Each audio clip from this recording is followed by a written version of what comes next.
1,000 years ago, a kingdom on the coast of Vietnam sacked Angkor, the mightiest empire in all of Southeast Asia.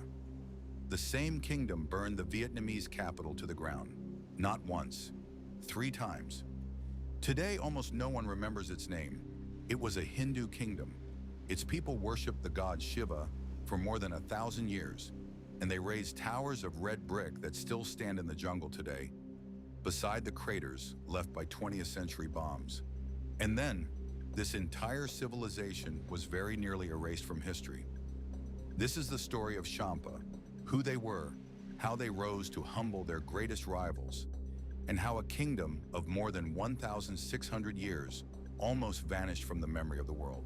The story begins in the year 192 on the southern frontier of the Chinese Empire. For generations, the Han dynasty had ruled these coastlands, but as the empire weakened, a local leader named Ku Lian led the people of a remote district in revolt. They threw off Chinese rule and founded a kingdom of their own.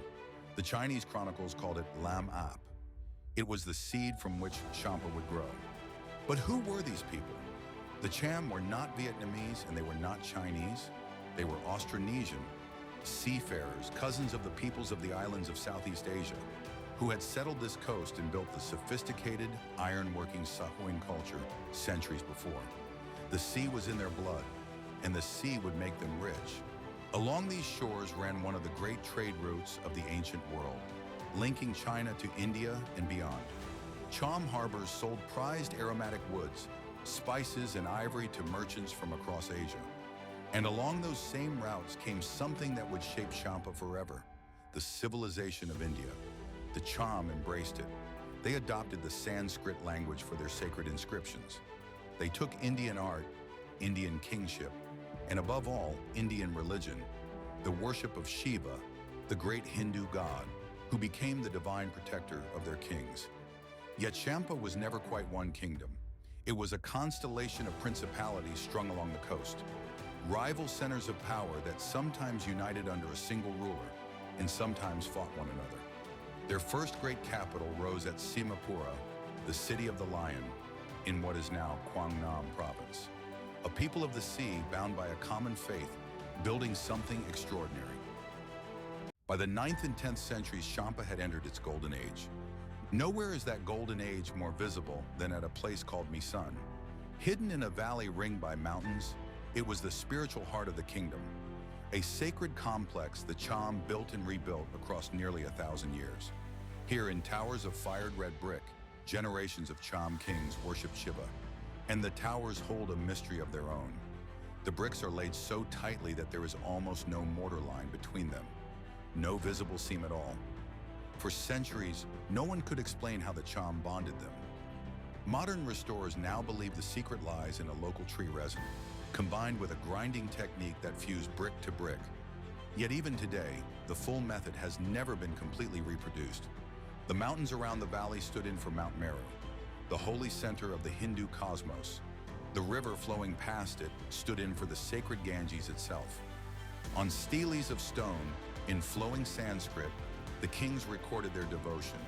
It was, in effect, a piece of India recreated on the coast of Vietnam.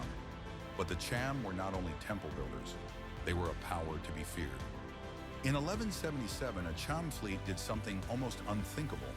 It sailed up the Mekong, across the Great Lake of Cambodia, and fell upon Angkor, the capital of the Khmer Empire, the most powerful state in all of Southeast Asia. The Cham sacked the city and humbled an empire that everyone else trembled before. And the height of Champa's military glory was still to come, in a single extraordinary king. His name was Che Bong Nga. In the late 14th century, he launched campaign after campaign northward against the Vietnamese kingdom of Dai Viet. In 1371, his army stormed all the way to the Vietnamese capital, Thang Long, today's Hanoi. And the Vietnamese emperor fled as the Cham looted and burned his palaces.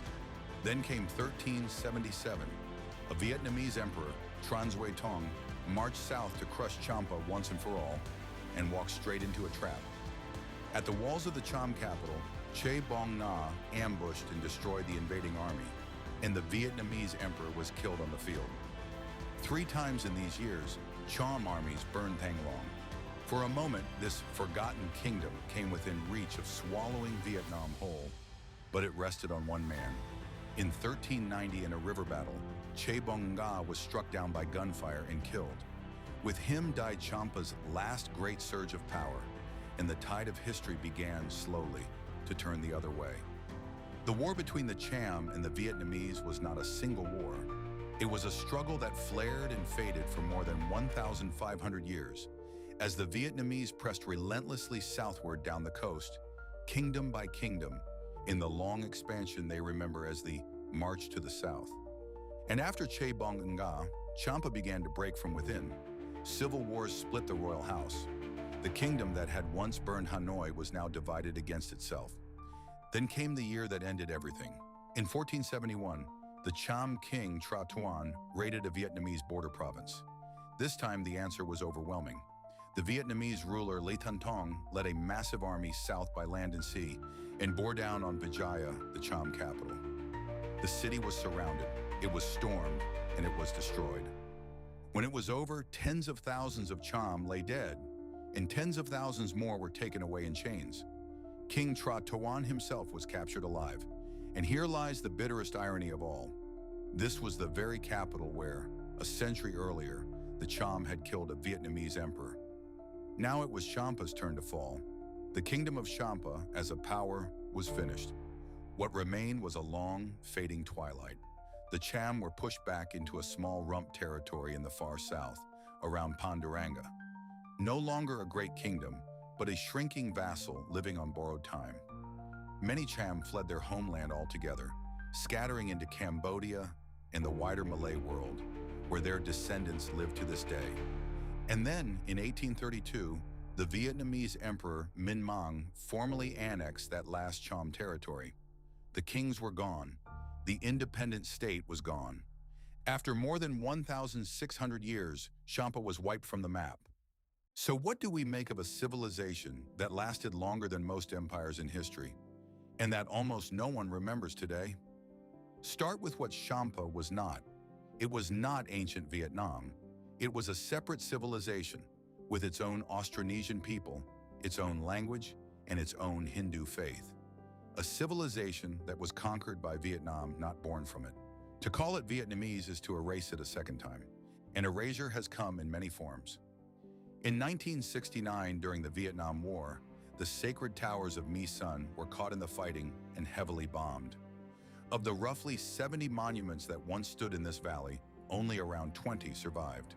To this day, bomb craters scar the ground between the Hindu temples.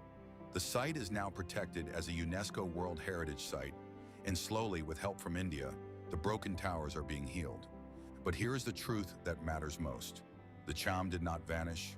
Today, several 100,000 Cham people still live across Vietnam and Cambodia. Along the south-central coast of Vietnam, the dry plains around Phan Rang, the old heartland of Panduranga, their communities endure.